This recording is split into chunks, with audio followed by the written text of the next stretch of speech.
A'udzu billahi minasyaitonir rajim. Bismillahirrahmanirrahim. Qala al-musannif rahimahullah wa nafa'ana bihi wa bi'ulumihi fid dharain amin. Bismillahirrahmanirrahim.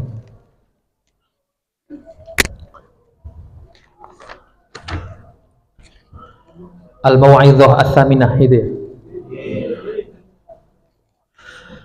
Al-mau'izatu ats-tsaminatu yaqulullah ta'ala ya bani adama ma khalaqtukum abathan wa ma khalaqtukum sudan wa ma ana bighafilin wa inni bikum khabir.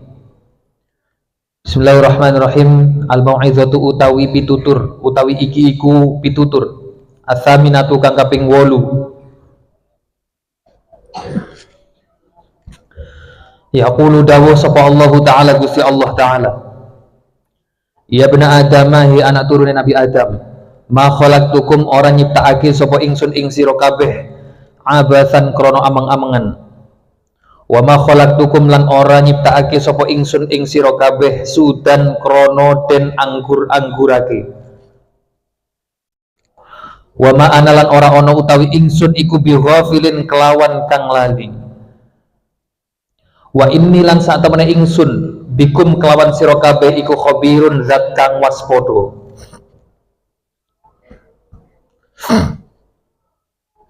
Allah Ta'ala dawuh kepada kita, wahai anak Adam, wahai umat manusia, aku menciptakanmu bukan karena bermain-main, bukan untuk bermain-main. Aku menciptakanmu bukan untuk disia-siakan. Dan aku tidak mungkin lupa. Saya ini bukanlah zat yang pelupa. Wa inni bikum khabir. Dan aku adalah zat yang maha waspada. Waspada itu di atasnya mengetahui. Kalau mengetahui itu masih umum, tapi kalau waspada itu lebih khusus lagi. Khabir itu mengetahui, bahkan lebih terperinci lagi, itu namanya khabir. Walan tanalu lan ora bakal merkoleh sapa sira kabeh maing barang indi kang tetep ing dalam sanding ingsun illa bisabri angin kelawan sabar ala ma ing atase barang takrahuna kang sengit sapa sira kabeh ing ma fi ridhoi ing dalam ridho ingsun. Ini harus diperhatikan, harus dipegang betul dawanya Allah yang ini. Dawanya Allah Ta'ala, kita ini tidak mungkin mendapatkan apa yang kita inginkan kecuali dengan bersabar atas perkara yang tidak kita sukai, dan itu merupakan ridho dari Allah Ta'ala. Jadi kalau kita pengen sesuatu yang kita inginkan, kita mendapatkan sesuatu yang kita harapkan, itu kunci utamanya adalah sabar atas apapun yang Allah takdirkan untuk kita. Makanya sering kita jumpai ada orang yang harapannya luar biasa tinggi untuk mendapatkan sesuatu, justru dia tidak mendapatkannya. Tapi ada juga di sisi lain orang yang tidak mengharapkan, tidak terlalu mengharapkan, biasa-biasa saja, dia pasrah kepada Allah Ta'ala, tapi justru dia yang mendapatkannya berlimpah. Sering banget terjadi model-model seperti itu. Bahkan pada diri saya sendiri, pengalaman saya itu seperti itu. Biasanya kalau kita ini terlalu berharap, justru semakin jauh apa yang kita inginkan. Apa yang kita harapkan justru semakin menjauh. Tapi kalau kita ini biasa-biasa saja, cukup meminta kepada Allah, ya Allah saya pengen ini, pengen ini, pengen ini. Tapi ya sudah, kalau panjenengan ridho ya berikanlah kepada saya. Kalau panjenengan tidak ridho ya sudah, saya ikhlas untuk terjauh darinya. Itu biasanya justru dituruti sama Allah. Yang biasa-biasa saja itu justru dituruti sama Allah. Tapi kalau kita ini terlalu berharap, terus berharap, harapannya terlalu tinggi, ini justru biasanya sama Allah tidak dituruti, sehingga kita akan kecewa lagi. Nah itu, makanya kuncinya adalah sabar. Sabar itu ketika kita tidak mendapatkan apa yang kita inginkan, ya sudah, tidak usah mengeluh, tidak usah marah, sudah biasa saja. Lah kuncinya supaya biasa saja apa? Ya jangan terlalu berharap. Karena orang itu ketika harapannya terlalu tinggi, harapannya tidak terwujud, jatuh, nanti rasanya sakitnya luar biasa.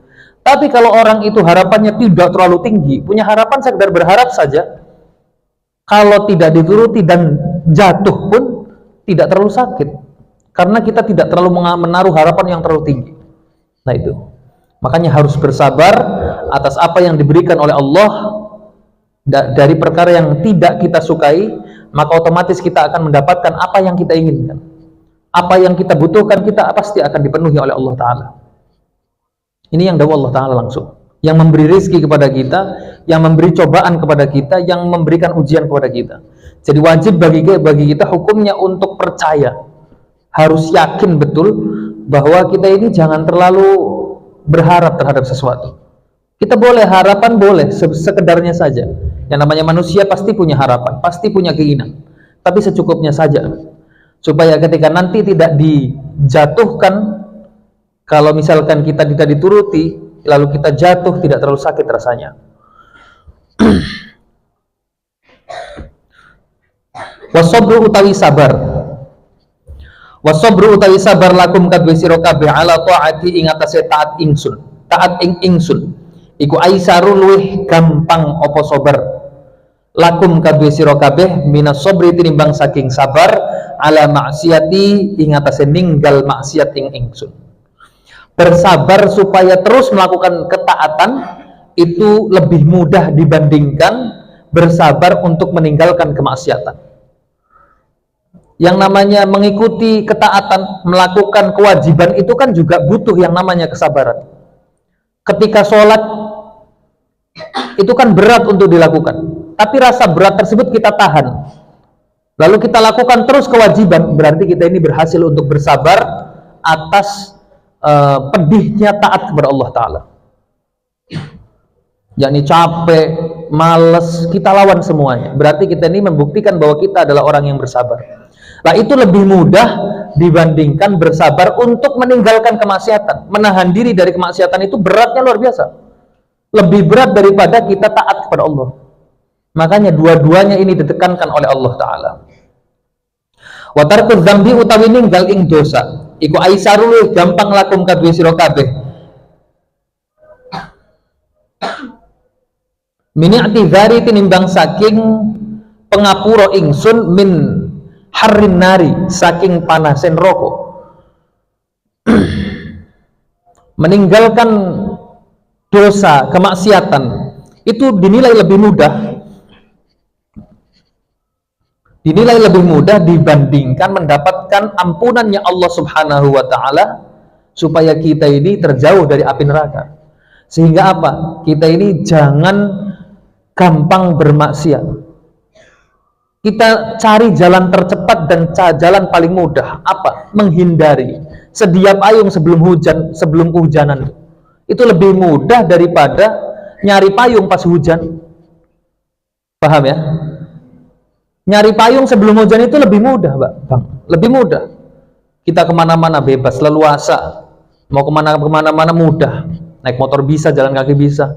Untuk mencari payung sebelum hujan. Untuk disediakan sebelum hujan. Dibandingkan kita mencari payung baru mau nyari pas hujan. Kita nggak bisa kemana-mana, terbatas. Mau jalan kaki kehujanan, ketika kehujanan takut sakit. Naik motor kehujanan, naik mobil juga nggak punya mobilnya. Jadi lebih sulit. Sama, kita ini lebih mudah menghindari sesuatu yang dianggap maksiat oleh Allah Ta'ala dibandingkan kita sudah terjerumus ke dalamnya lalu kita meminta ampunan kepada Allah. Itu lebih mudah menyediakan payung sebelum hujan, menjauhi kemaksiatan sebelum melakukannya, itu lebih mudah dibandingkan kita meminta ampunan setelah kita melakukan kemaksiatan. Wa adzabud dunya utawi siksane dunya. Ini sudah maklum ini. Utawi siksane dunya iku aisar luwih enteng, luwih gampang, luwih ringan apa adzabud dunya lakum kadwe sira kabeh min adzabil akhirati tinimbang saking siksane akhirat. Sering saya katakan ini, bahwa siksa di dunia itu tidak ada apa-apanya dibandingkan siksa di akhirat. Siksa di akhirat lebih berat, lebih pahit, lebih sakit dibandingkan siksa di dunia. Di dunia itu apa sih siksaan paling berat? Apa? Disakiti, atau misalkan dibacok lah, terus apa lagi? Terlilit hutang, atau dimarahi, penyakit misalkan gatal, pedih. Itu kalau di dunia. Tapi di akhirat lebih dari itu semua. Siksaan di akhirat, kalau kita ini pengen tahu, ini agar supaya dijadikan pelajaran untuk kita. Siksaan di akhirat itu bentuknya seperti apa? Siksaan di akhirat itu bentuknya, pokoknya siksaan di akhirat itu yang kita bayangkan, yang ada dalam otak kita, itu lebih dari itu. Lah itu siksaan akhirat. Faham? Jadi misalkan kita menganggap bahwa siksaan akhirat itu ternyata 50% ya, maka kenyataannya lebih dari 50%. Oh, siksaan akhirat itu 100%, maka kenyataannya lebih dari 100%.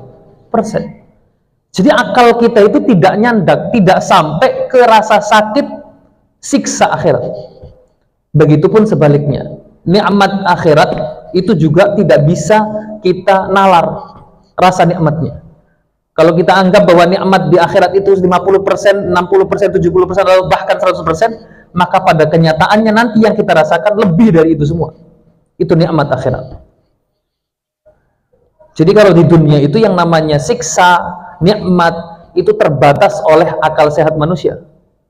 Oleh akal kita yang mana kita ketahui bahwa akal itu terbatas. Kalau di akhirat sudah tidak menggunakan akal, sudah jauh melampaui akal, entah rasa sakit ataupun rasa nikmat. Paham ya? Jadi jangan menganggap bahwa siksa nikmat akhirat, kita masuk surga tuh nanti apa yang kita minta itu semuanya akan terwujud tuh, permintaan kita sama seperti di dunia. Enggak, beda. Oh, berarti nanti ketika saya masuk akhirat, berarti saya mobilnya nanti Mercy. Oh, misalkan saya masuk akhirat, saya nanti mobilnya BMW misalkan. Tapi misalkan bagi orang yang nggak suka BMW, nggak suka Mercy, gimana? Apakah itu menjadi nikmat lagi? Kan enggak, karena seleranya bukan di situ. Oh, ternyata nikmat surga itu lebih dari itu semua. Faham? Siksaan di akhirat pun sama. Oh, kalau siksa di akhirat tuh kayak di buku-bukunya anak kecil itu. Oh, kalau misalkan orang itu sering berbohong, sering ghibah, lidahnya dipotong, badannya disetrika, atau ditusbol. Tahu tusbol kamu? Di sate dari anusnya ditusuk sampai tembus ke mulut. Apalagi disayat. Apakah nanti di akhirat di neraka itu seperti itu? Apakah hanya sebatas itu siksanya Allah Ta'ala? Ternyata tidak. Karena di sisi dunia yang lain, ada yang menganggap bahwa disayat menggunakan silet, dipukul menggunakan kayu, disundut pakai rokok, disetrika bahkan, itu mereka anggap sebagai nikmat. Ada loh orang yang memiliki kelainan bahwa yang namanya siksaan itu adalah sebuah kenikmatan. Siksaan fisik itu adalah sebuah kenikmatan. Kalau bahasa Inggrisnya physical attack, itu ada yang menganggapnya sebagai kenikmatan. Ada orang yang ngerasa bahwa ketika lidahnya disilet itu merasakan sebuah kenikmatan. Ada yang menganggap bahwa bau darah itu adalah nikmat. Lalu apakah mereka ketika masuk ke dalam neraka itu juga merasakan siksaan yang sama? Kalau memang iya, sesuai dengan apa yang dituliskan dalam buku, bahwa nanti kalau dia itu ghibah, disilet lidahnya dan akan dipukul seperti apa, berarti pukulan, sayatan dan yang lainnya itu merupakan sebuah kenikmatan. Maka ternyata tidak semudah itu. Lalu kenapa menggambarkan seperti itu, siksa itu seperti itu? Digambarkan seperti itu karena memang akal kita terbatas. Supaya kita ini jauh lebih takut Kita itu manusia itu cenderung akan lebih meyakini sesuatu yang pernah ia lihat. Kalau dia belum pernah lihat, dia cenderung tidak akan meyakini. Sehingga doktrin-doktrin agama itu pasti didekatkan dengan perkara-perkara yang mendekati pada akal manusia, supaya kita lebih mudah meyakininya. Paham nggak? Paham ya? Itu makanya gambaran-gambarannya tuh kira-kira, makanya di ilmu tauhid itu adalah dalil nakli, ada dalil akli, supaya kita lebih mudah meyakininya. Karena yang namanya kita ini menganggap bahwa akal kita itu sempurna, padahal kita sadar betul, hanya saja tidak ingin mengakuinya, bahwa akal manusia itu sangat terbatas. Nah itu. Jadi nikmat surga itu kamu pikirkan apa? Oh, nikmat surga itu ketika punya istri 9 misalkan, abang-abang. Maka nikmat surga itu lebih dari itu semua. Misalkan menurut mbak-mbak nikmat surga itu apa? Ketika punya suami jongkok, misalkan. Apa? Artis Korea namanya jongkok ya, jongkok ya. Jongkok apa tiduran? Oh. Jongkok terus sama nih. Taehyung oh ya. Aduh.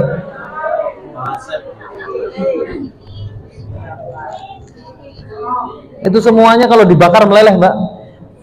Plastik soalnya. Bang Ardi pun sama. Operasi plastik sama. Plastik resek tapi. Makanya hasilnya beda. Makanya hidungnya kan ada beda-beda gimana gitu. Agak nganan 2 cm gitu. Nah itu. Maka nikmat surga itu lebih dari itu semua. Siksaan di neraka pun sama. Apa yang ada di dalam otak kita pada kenyataannya nanti lebih sakit daripada itu semua. Lebih sakit daripada apa yang kita pikirkan. Nah itu. Jadi pendekatan agama tuh lebih didekatkan dengan akal sehat manusia supaya kita lebih mudah untuk meyakininya. Karena memang akal kita tuh sangat terbatas. Nah itu. Kemudian ya benak Adam, ya anak turunin Nabi Adam. Kullukum utawi saben-saben sira kabeh iku dhalun kang sasar. Illaman angin wong. Hadaituhu kang nuduhake sapa ingsun ing man. Bahwa sebetulnya kita itu kalau tidak diberikan hidayah oleh Allah sama sekali, maka kita adalah manusia yang cenderung akan nurut terhadap kesesatan. Makanya saya sering sekali bilang bahwa kita harus bersyukur masih diberikan nikmat iman dan nikmat Islam. Karena nikmat iman dan Islam itu hanya didapatkan bagi orang-orang yang Allah kehendaki mendapatkan hidayah. Jadi orang-orang yang tidak mendapatkan hidayah, siapapun orangnya, itu pasti tersesat. Karena pada dasarnya kullukum dhalun. Setiap dari kalian semua, yakni umat manusia, dhalun adalah orang atau makhluk yang tersesat. Makhluk yang tersesat kecuali illa man hadaituhu, kecuali ketika aku sudah memberikan petunjuk. Ketika sudah mendapatkan hidayah dari Allah, maka dia sudah tidak tersesat lagi. Wa kullukum utawi saben-saben sira kabeh iku musiun kang gawe ala illaman angin wong asom tuhu kang reksa sapa ingsun ing man. Dan setiap dari kita semuanya adalah orang yang bermaksiat, orang yang berbuat kesalahan. Lalu kok ada orang yang tingkah lakunya bagus, tidak pernah bermaksiat, maka dia adalah orang yang sudah diselamatkan, sudah ditolong oleh Allah. Kita bisa menjauhi kemaksiatan, kita bisa melakukan ketaatan, itu semuanya merupakan murni pertolongan dari Allah. Dari Allah, bukan dari diri kita sendiri ya. Itu murni takdirnya Allah Ta'ala. Sehingga ketika Allah tidak menghendaki kita ini mendapatkan hidayah, tidak menghendaki bahwa kita ini dijaga dari dosa, maka kita akan terus jatuh ke lubang dosa. Makanya pentingnya berdoa, pentingnya dekat dengan Allah. Ini supaya terus ditakdirkan hidup kita ini takdir-takdir yang positif.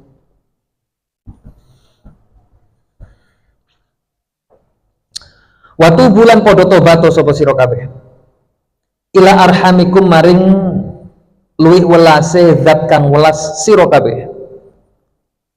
Bertaubat kepada Allah, teruslah meminta ampunan kepada Allah. Wala tahtaku lan ojo ngeroso ojo ngrusak sapa sira kabeh asrarakum ing pira-pira rahasia sira kabeh indaman ing dalam sandinge wong la yakhfa kang ora samar alaihi ing atase man apa sirrukum rahasia sira kabeh. Yaqulu al mau'izatu utawi pitutur utawi iki iku pitutur at-tasi'atu kang kaping 9. Yaqulu dawu sapa Allah taala Gusti Allah taala ya bena Adam ya anak turune Nabi Adam la tal'anu ojo podo nglaknat sapa sira kabeh al makhluqina ing pira-pira makhluk faturadda mongko sebabe den balikake apa al-la'natu mengkono laknat alaikum ing atase sira kabeh. Wahai anak manusia, janganlah kamu itu mudah melaknat orang lain, karena laknat tersebut akan dikembalikan kepadamu ketika kita ini tidak dizalimi. Kalau kita ini tidak dalam keadaan darurat, lalu kita ini mudah melempar laknat kepada orang lain, itu jangan harap orang lain tersebut dilaknat oleh Allah, tapi justru kita yang dilaknat oleh Allah Ta'ala. Laknat tersebut akan kembali kepada diri kita. Na'udzubillahi min dzalik. Kecuali kalau memang kita betul-betul dizalimi, kalau memang betul-betul hak kita diambil, hak kita dirampas, kita betul-betul terzalimi, maka kita boleh mengatakan dan menakutinya bahwa dia akan dilaknat oleh Allah Ta'ala. Jadi melaknat seseorang, mendoakan orang lain dilaknat, ini tidak sembarangan, asal-asal dilaknat oleh Allah, dilaknat, enggak bisa. Bahaya kalau sampai laknat tersebut kembali ke diri kita, kan na'udzubillahi min dzalik. Jangan sampai. Lalu yang paling bagus bagaimana ketika kita dizalimi? Ya doakan, nggak usah bawa-bawa laknat, kita harus terus berdoa kepada Allah Ta'ala atas nama dia, supaya dia disadarkan oleh Allah Ta'ala, supaya sadar, diberi hidayah, petunjuk, supaya tidak zalim lagi. Ya bena Adam ya anak turunin Nabi Adam istaqomat dadi jejeg apa as-samawatu piro-piro langit fil hawa ing dalem awang-awang bila amadin kelawan tanpa cagak bismin kelawan asmo wahidin kang siji min asma'i kang saking piro-piro asmo ingsun walam tastaqim lan ora jejeg apa qulubukum pira-pira ati sira kabeh bi alfi mau'izatin kelawan 1000 pitutur min kitabi saking kitab ingsun. Dawuhnya Allah Ta'ala, wahai anak Adam, langit saja yang tetap kokoh berdiri tanpa adanya tiang, hanya bermodalkan satu nama dari nama-namanya Allah, nama-namaku, dawuhnya Allah, itu bisa tetap berdiri kokoh. Tapi berbeda dengan hatimu. Hatimu itu mudah runtuh, mudah hancur, padahal sudah disirami dengan ribuan mau'izah, ribuan kalam-kalam Allah, ribuan ayat Al-Quran. Kita sudah sirami dengan itu, kita kuatkan dengan itu, tapi tetap lam tastaqim, tetap tidak kuat, tetap runtuh, kalah sama langit. Jadi negur kita, maksudnya Allah Ta'ala negur kita, yang mana sebetulnya kita harus tetap kuat, karena langit yang disanggah hanya satu asma'nya Allah saja masih tetap berdiri tanpa adanya tiang. Maka hati kita ini harus tetap kuat. Karena apa? Karena terus dikuatkan dengan ribuan kalam Allah masuk ke dalam hati kita. Betapa seringnya kita mendengar dilantunkannya Al-Quran, membaca Al-Quran. Maka bagaimana? Maka sebaiknya kita ini menguatkan hati kita supaya tidak mudah runtuh, supaya keislaman tidak mudah luntur dari dalam hati kita, dengan menggunakan ayat-ayat suci Al-Quran. Ketika mendengar, disadarkan betul bahwa saya niat mendengar Al-Quran ini supaya hati saya tidak mudah luntur keislamannya, hati saya tidak mudah runtuh. Ketika saya membaca Al-Quran, maka dikuatkan lagi. Ketika ngaji, mendengar sebuah hadis dibacakan, atau ketika belajar hadis, diniati supaya hati saya kuat. Saya ngaji tujuannya supaya hati saya tetap kokoh. Nah, itu kalah sama langit. Ya ayuhan nas, he eling-eling menuso, kamala yalinu kaya olehe ora lemes apa al hajaru watu fil ma'i dalam banyu. Allah Ta'ala sudah nyindir kita. Kadzalika kelawan koyo mengkono la yalinu la tu'athiru ora bisa nglabeti apa al mau'izatu mau'izah, apa al mau'izatu pitutur fil qulubi ing dalam pira-pira ati al qasiyati kang atos. Diibaratkan seperti batu yang dimasukkan ke dalam air yang tetap mengeras walaupun sudah masuk ke dalam air. Maka hati pun kalau sudah keras, seberapapun sering disiram menggunakan mau'izah, dawuh-dawuhnya Allah, nasihat dari Al-Quran, nasihat dari hadisnya baginda Nabi, kalau hati sudah keras maka tidak akan bisa jadi lembek. Kalau hati sudah keras, mau disiram menggunakan mau'izah apapun, maka terus akan tetap mengeras. Diibaratkan seperti batu yang dilemparkan masuk ke dalam air. Batu itu kan keras di luar air, ketika masuk ke dalam air pun dia akan tetap keras. Hati yang keras pun sama, ketika disirami terus mau'izah, itu tetap akan mengeras selama kita tidak ada kesadaran di dalam diri kita. Itu efek buruk dari kerasnya hati. Na'udzubillahi min dzalik. Ya bena Adam, ya anak turunnya Nabi Adam, kaifa halikoyo opo, kaifa tashhaduna, lanjut aja, kaifa tashhaduna, halikoyo opo nyekseni sopo sira kabeh annakum ing sak temene sira kabeh iku ibadullahi, piro-piro kaulane Allah, thumma ta'sunahu, mongko nuli maksiat sapa sira kabeh ing Allah. Wahai anak Adam, bagaimana bisa kalian itu meyakini bahwa kalian itu merupakan hambanya Allah, tapi justru kalian terus bermaksiat kepada Allah? Kok bisa kalian itu merasa bahwa kalian adalah hambanya Allah, kok kalian malah mengkhianati Allah? Kok malah kalian itu terus menyalahi aturan Allah? Bagaimana bisa?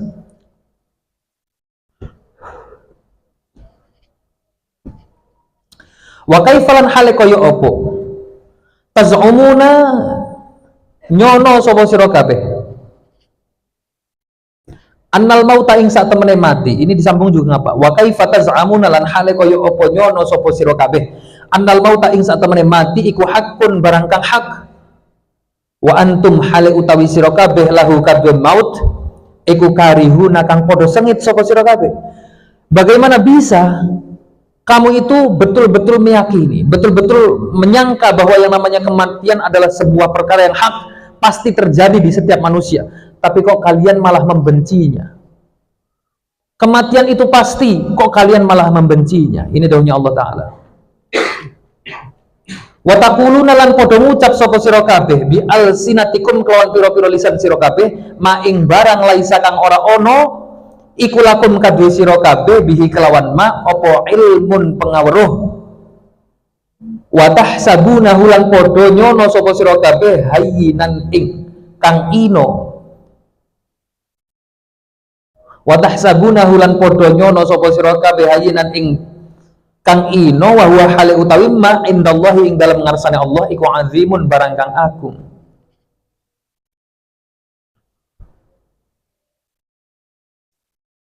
Dan kok bisa kamu itu mengucapkan perkara-perkara yang tidak kamu ketahui? Kita ini sering sekali sok tahu tuh sering sekali. Padahal kita bukan ahlinya, tapi sok ahli.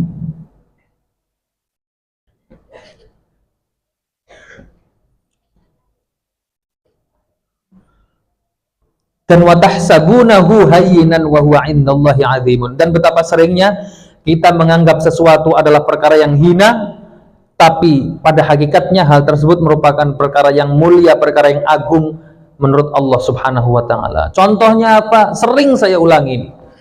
Contohnya adalah kefakiran. Kefakiran, terus kemudian status kita sebagai orang yang sedang ngaji, status kita sebagai santri, ini indan nas kita itu hayyinan atau hina. Tapi indallah kita itu adalah orang yang mulia, orang yang agung. Kefakiran pun sama. So kalau kita lihat ada orang fakir, di sampingnya ada orang kaya, kira-kira secara zahir kamu akan lebih menganggap mulia orang yang mana? Orang yang kaya. Itu membuktikan bahwa indan nas, kekayaan itu adalah mulia. Padahal yang namanya kefakiran itu lebih mulia daripada kekayaan. Kekayaan itu adalah sebuah kemuliaan yang dimiliki oleh Allah Subhanahu wa taala. Satu kemuliaan dari beberapa kemuliaan yang dimiliki oleh Allah. Itu membuktikan bahwa Allah betul dawuh bahwa kita ini manusia sering sekali menganggap hina yang sebetulnya itu adalah perkara yang agung dan mulia menurut Allah Ta'ala. Contohnya kefakiran. Santri lagi. Sering sekali orang-orang di luar sana bahwa santri itu hina. Santri itu deso. Tahu deso kamu? Kampungan. Santri itu ketinggalan zaman. Padahal dia lupa bahwa yang namanya santri adalah orang yang betul-betul mencari ridhonya Allah dan orang yang betul-betul menjunjung tinggi nilai keagamaan yang dibawa oleh baginda Nabi. Sehingga dia adalah orang yang begitu dicintai dan dimuliakan oleh Allah. Itu membuktikan bahwa sering sekali manusia itu salah kaprah, itu sering sekali menganggap hina sesuatu yang mulia dan menganggap mulia sesuatu yang hina. Menganggap mulia sesuatu yang hina, menghinakan sesuatu yang mulia. Yang memuliakan sesuatu yang hina apa contohnya? Memuliakan jabatan, membanggakan jabatan. Yang namanya jabatan itu adalah sesuatu yang akan menjadikan tangisan di akhirat nanti. Sering saya katakan kan itu. Kemarin baru saya jelaskan. Jabatan, kepemimpinan itu hanya menjadi penyesalan dan tangisan nanti di akhirat ketika kita tidak bertanggung jawab atasnya. Tapi justru kita banggakan. Itu kan kebalik sebetulnya. Kefakiran yang harusnya dimuliakan malah dihinakan. Jabatan yang harusnya dihinakan kok malah dimuliakan. Harta pun sama, harta yang sebetulnya harus dihinakan malah kita sembah. Makanya kemarin daunnya Allah Ta'ala bahasanya gimana? Ya abidad dinar wad darahim. Wahai orang-orang penyembah harta, baik dinar ataupun dirham. Itu jelas sekali nyindir kita bahwa kita ini meninggalkan dawuh-dawuhnya Allah, meninggalkan perkara akhirat dibandingkan dunia. Dunia terus kita pandang, terus kita kejar, tapi akhirat kita tinggalkan.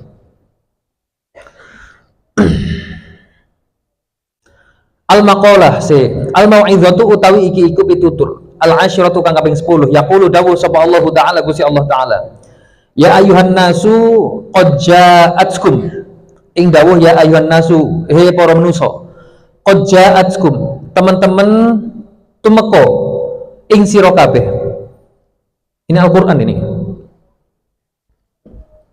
Yunus ayat 57. Ada di selahnya kan ya?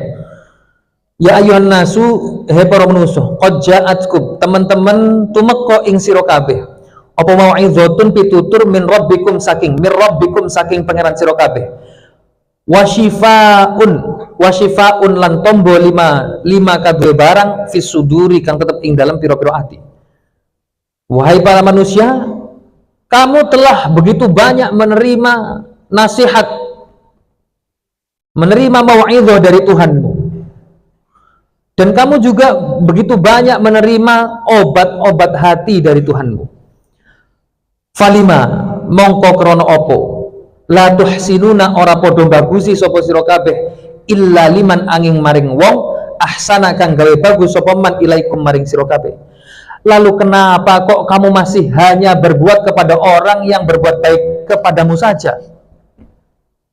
Allah sudah terus menasihati kepada kita. Tuhan kita terus memberikan nasihat kepada kita agar selalu berbaik sangka, agar selalu berbuat baik kepada siapapun, bukan hanya kepada orang yang berbuat baik kepada kita, tapi orang yang menzalimi kita, orang yang menyakiti kita pun kita harus tetap baik kepadanya. Tapi kita cenderung akan berbuat baik hanya kepada orang yang baik kita saja. Kok masih bisa? Padahal kita enggak kurang-kurang dawuhnya Allah Ta'ala kepada kita. Wala tasiluna lan ora podo nepungi sapa sira kabeh ilaman angin wong wasolakum kang nepungi sapa man ing sira kabeh.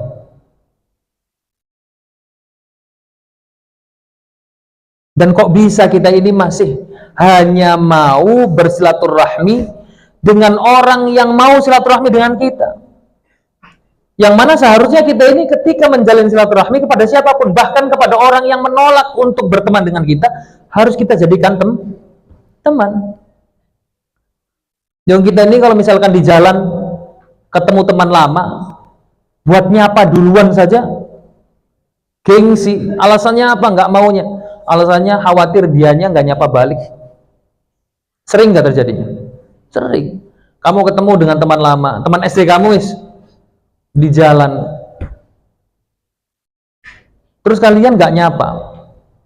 Alasannya apa? Khawatir kalau saya nyapa dia malah nyuekin. Ngapain mikirin itu? Kalau sapa-sapa saja. Adapun dia nyuekin atau enggak, urusan dia, dosa-dosa dia. Yang penting saya sih tetap ingin menjalin tali persaudaraan dengan dia.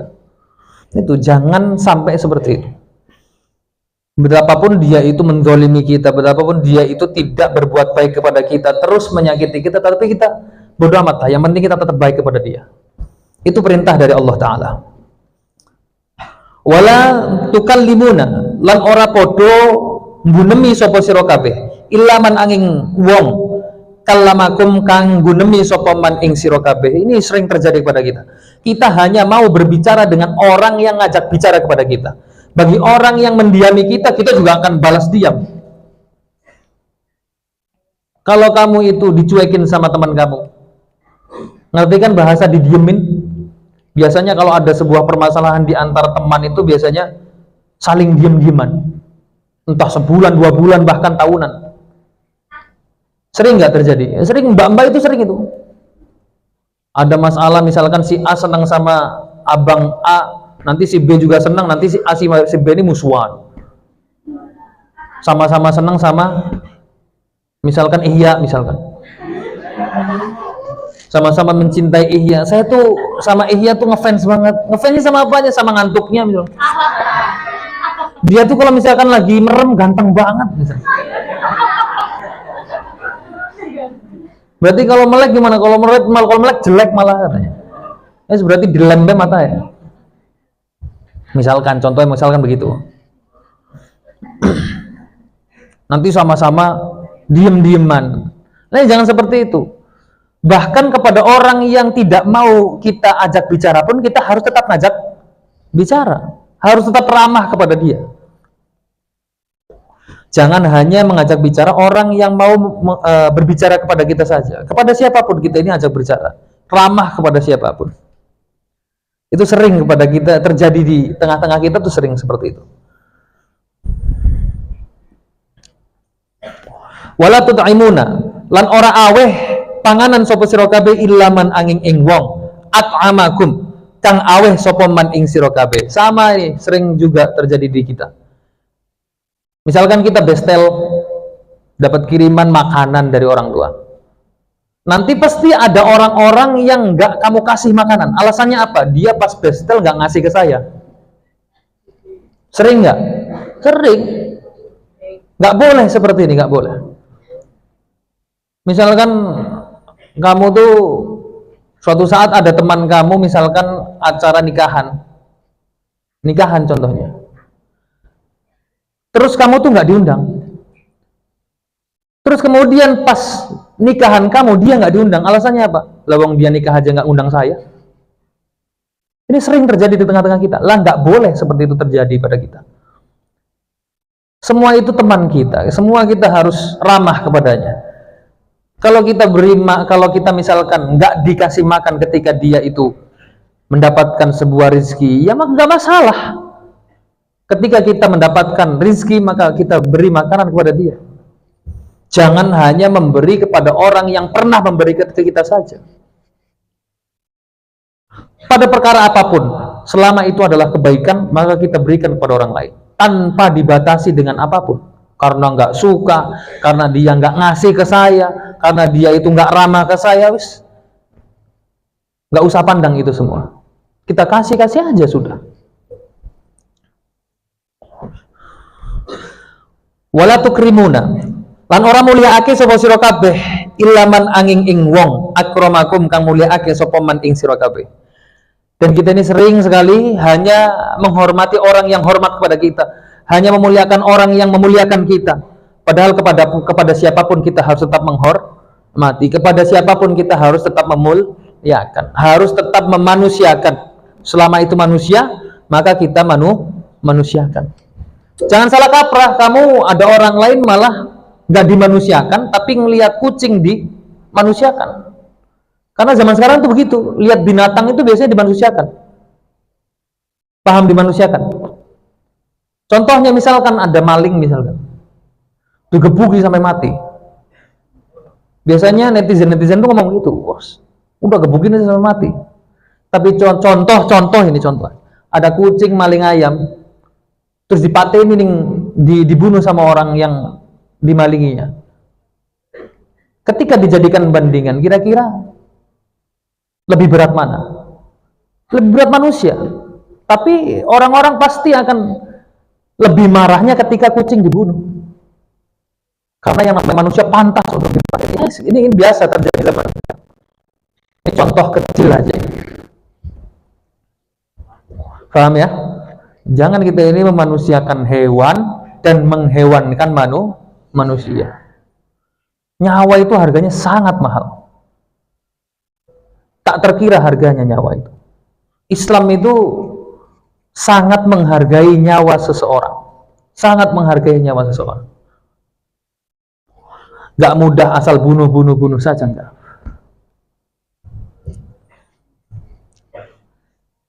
Ketika ada kucing mati nangisnya luar biasa, ketika ada orang mati dia malah bahagianya luar biasa. Ini sering terjadi di tengah-tengah kita. Jangan terjadi model-model seperti ini. Atau bahkan biasa saja, ada orang mati nggak sedih, tapi ketika ada hewan mati nangisnya luar biasa. Ini aneh sekali, anehnya luar biasa.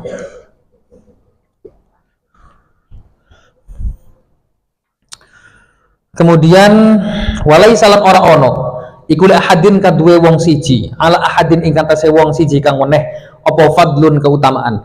Innamal mu'minuna sak temene utawi pira-pira wong kang iman iku alladzina wong akeh. Ini yang dinamakan orang yang beriman itu siapa sih?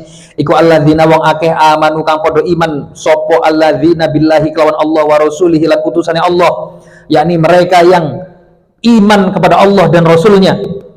Orang yang beriman adalah orang mukmin adalah orang yang beriman kepada Allah dan Rasulnya. Siapa lagi? Yakni alladzina nyatane wong akeh yuhsinuna kang bagusake sapa alladzina ilaman maring wong asa akan gawe Allah sapa man ilaihim maring alladzina. Orang mukmin adalah orang yang selalu berbuat baik bahkan kepada orang yang menyakitinya. Orang mukmin adalah orang yang terus berbuat baik bahkan kepada orang yang berbuat buruk kepadanya. Terus dizalimi oleh teman kita, tapi kita tetap berbuat baik kepada teman kita. Terus tanpa dibatasi apapun. Ini adalah mukmin naji atau orang yang beriman yang akan selamat masuk ke dalam surganya Allah besertaan dengan ridho Allah. Itu orang-orang yang model seperti ini. Nah, semoga kita semua termasuk orang-orang yang mukmin, orang-orang yang betul-betul mendapatkan ridhonya Allah Ta'ala. Kita mati mendapatkan membawa ridhonya Allah Ta'ala.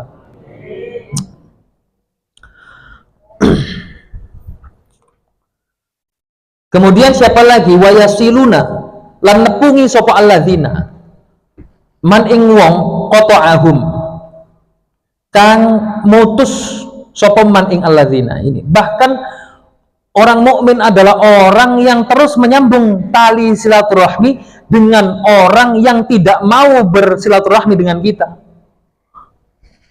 Ini jarang sekali orang model seperti ini.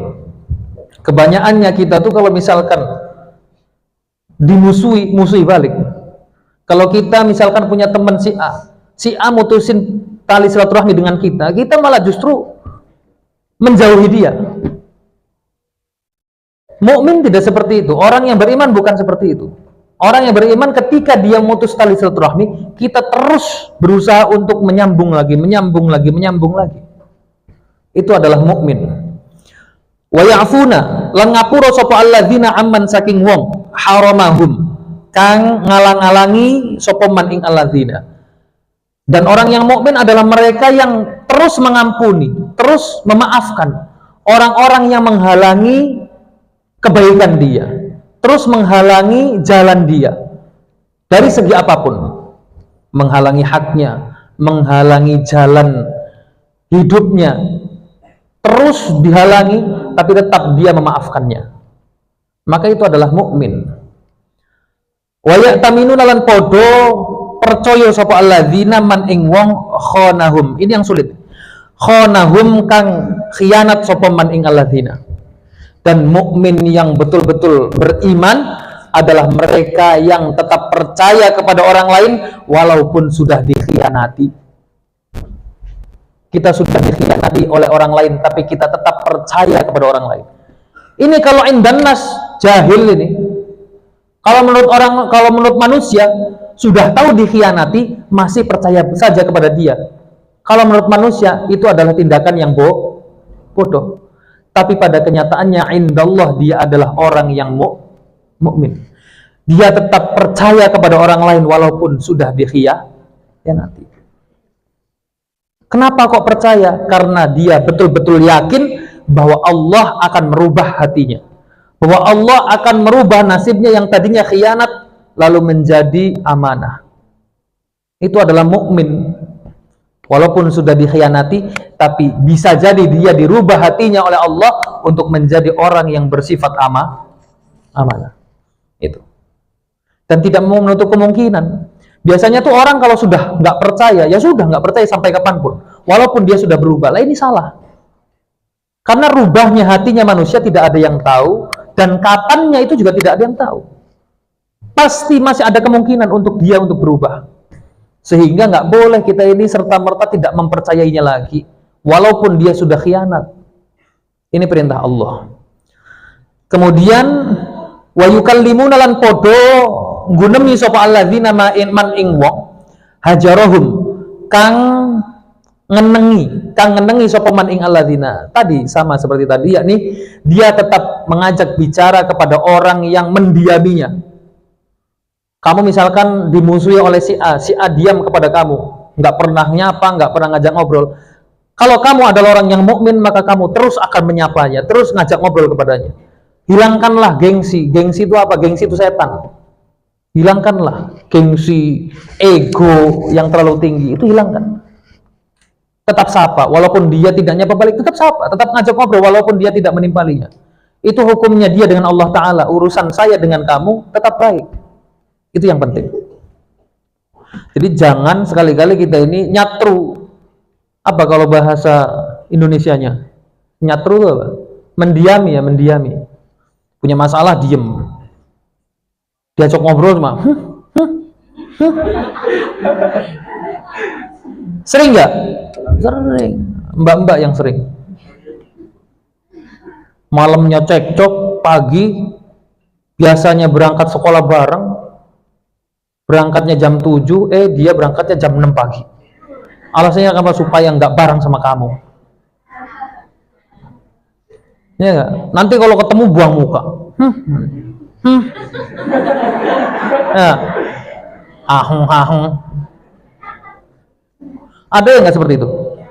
Ada banyak malah. Rata-rata seperti itu. Ya nggak? Iya. Bahkan bukan karena kesalahan dia, tapi justru karena kesalahan kita sendiri seringnya. Kamu melanggar pondok, teman kamu lapor ke pengurus, kamu ditakzir, besoknya biasanya berangkat bareng, terus kemudian dia buang muka. Manik. Ya, sering. Orang Indonesia tuh sering hang-hang gitu, buang muka, nanti jajannya nggak bareng, biasanya jajan di kantin bareng, ini beda, nggak bareng lagi, nanti pamer teman baru, paham nggak? Biasanya berduaan terus sama kamu, kemana-mana berdua, berteman dengan kamu, sekarang udah punya banyak teman, pamer nih, saya tuh temannya nggak kamu doang, saya temannya banyak. Kalau bicara seperti itu, tapi dia kan nggak bicara, cuma hang doang. Nah itu nggak boleh seperti ini. Kita harus terus ngajak bicara. Maunya apa? Wis baiknya gimana? Gitu. Baiknya gimana? Ayo kita cari solusinya. Itu agar terus terjaga pertemanan kita, walaupun kita sudah boyong nanti, kita harus tetap menjalin persaudaraan. Bagaimanapun kita adalah orang yang pernah satu kamar, orang yang masih seperjuangan, yakni sebagai penuntut ilmu, maka harus tetap solid, harus tetap kuat. Sama-sama santri Nahdlatul Falah harus tetap solid, walaupun sudah pulang nanti, walaupun udah kakek-kakek, nenek-nenek, tetap harus ngaji, tetap harus solid. Makanya ikatan alumni itu pentingnya luar biasa. Ketika kalian pulang itu harus tetap nyambung dengan pondok, harus tetap nyambung dengan teman-teman santri. Jangan kok ketika boyong kemudian hilang kontak, nggak tahu kemana, seperti ditelan bumi. Banyak soalnya alumni yang model seperti ini. Jangan seperti itu, tapi jagalah hubungan dengan teman sesama di pondok, jagalah hubungan dengan guru kalian, dengan pondok, itu dijaga. Itu manfaatnya luar biasa banyak. Ketika kalian boyong, itu jangan buang muka ketika teman pondok itu ketemu dengan kalian. Misalkan kamu itu udah boyong, wong Tegal misalnya, terus di rumah ketemu sama Kang Billy misalnya, buang muka. Kalau kamu buang muka, nanti hidup kamu dibuang sama Allah, mau? Jangan. Tapi salaman sama Kang, sehat Kang? Masya Allah. Kang nambah gemuk aja Kang. Masya Allah, itu perutnya nambah besar Kang. Yang ledek baik, anak dene di kampleng saja mana urusan. Kita tetap disapa, jangan putus tali silaturahminya. Kita berusaha untuk menyambung tali silaturahmi, jangan diputus. Ketemu misalkan Bang Ardi, ya Allah Bang Ardi kok kurus sekarang? Iya saya banyak pikiran, stres saya. Oh kelihatan sih, kelihatan stres gitu. Bukannya dari pondok udah stres ya Bang? Kelihatan kok Bang, itu otaknya miring gitu. Ketemu bercanda biasa, nggak usah canggung, nggak usah malu. Bang Ardinya juga seneng disapa sama kamu, apalagi kalau kamunya cantik. Wah, wis mabur Bang Ardi. Walaupun berat tetap terbang. Enggak? Iya. Walaupun berat juga bisa tetap terbang. Jangan khawatir. Itu, jadi jagalah tali pertemanan, tali persaudaraan dengan teman-teman kalian sesama santri Nahdlatul Falah. Harus solid, tetap kuat, jaga hubungannya, baik ketika di pondok ataupun sudah pulang di rumah.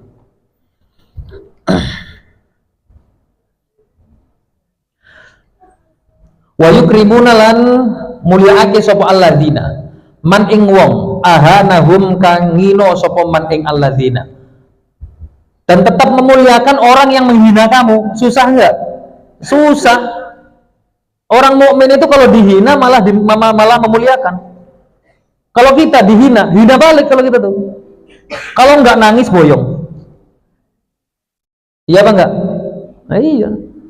Nangis, kabur. Alasannya apa? Enggak betah. Kenapa enggak betah? Diejek. Ya Allah, lemah sekali hidup kamu. Diejek, dihina. Dihinanya apa? Ireng misalnya. Sabar. Iya. Paham ya? Iya.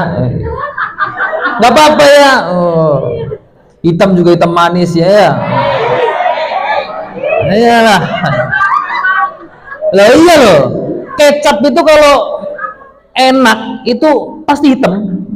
Ngarep. Masa saya disamain sama kecap Gus? Ya nggak apa-apa. Nasi goreng kalau nggak ada kecapnya nggak enak, Mbak. Ngarang baik. Ya nggak ya? Nggih. Ya. Insyaallah. Dijawab dengan tegas. Saya senang sama kamu tuh ya, Mas. Yang betah ya, jangan kabur kamu. Kalau kabur kamu nambah hitam kamu. Bercanda ya. Tapi iya tuh mentalnya kuat luar biasa.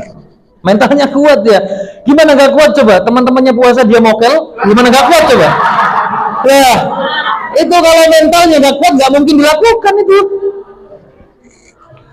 Teman-temannya lagi puasa nih ya, dianya lagi malah lahap pemakan lengko, ya Allah. Paham nggak? Ditanya sama Bang Ardi, mokel nggak? Enggak Bang, tapi enggak sambil sendawa. Ya, karo wareg jawabnya. Jadi harus sabar ya, mentalnya kuat. Makanya saya ngojologinya Ihya, karena Ihya itu mentalnya kuat. Ya kan kalau misalkan orang itu kan, kalau orang yang mokel itu kan berarti mentalnya sangat kuat. Apa dia siap berbeda dengan yang lainnya, out of the box. Ya.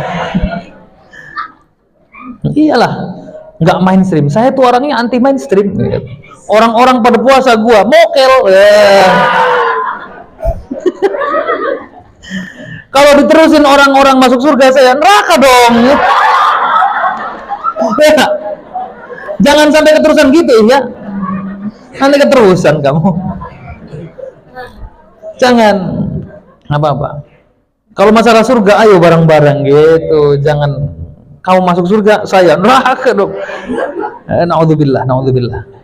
Paham ya? Insyaallah. Nyengir terus ya. Untung masih ada lampu terang ya. Kalau nggak ada, hilang ininya.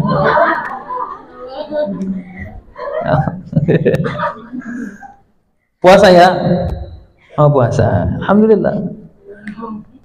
30 hari ya. Ramadan itu 30 hari. Sampai maghrib nggak?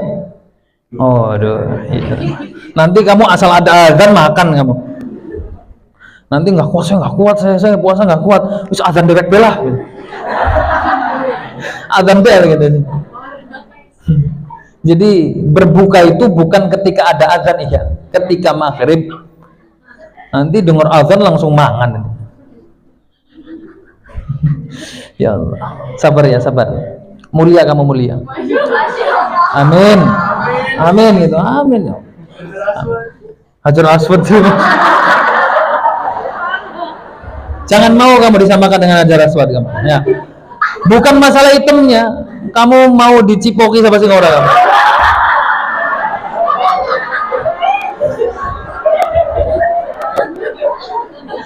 Ya Allah. Jangan mau. Walaupun batu dari surga, tapi perkara surga lainnya kan banyak ya.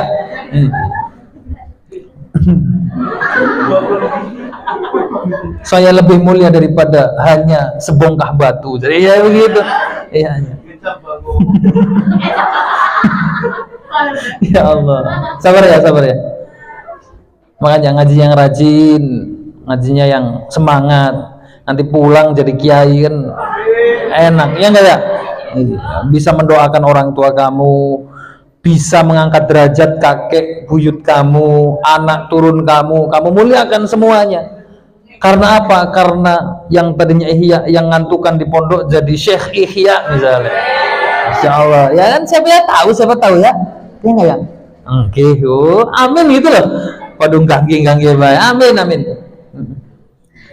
Kamu tuh harus bahagia di pondok. Jangan sedih kamu.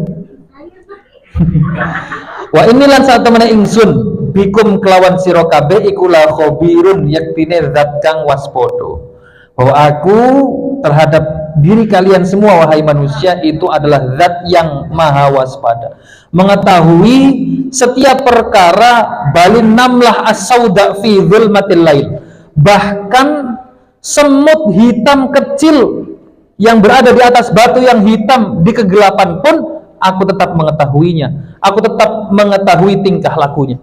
Semut hitam kecil, diibaratkan maha mengetahuinya Allah itu, semut hitam kecil ada di batu yang besar dan hitam di kegelapan, Allah tetap akan tahu tingkah lakunya seperti apa. Perkara paling kecil di bumi pun, di dunia pun, di makhluk pun, semua Allah ngontrolnya, semua Allah tahu gerak-geriknya. Jadi yakinlah. Al-mau'idhah al-hadiyata asyrata, yaqulullah ta'ala ya ayuhan nas innamad dunya darun liman la daralah wa malun liman la malalah. Intaha. Wallahu a'lam bishawab. Al-Fatihah.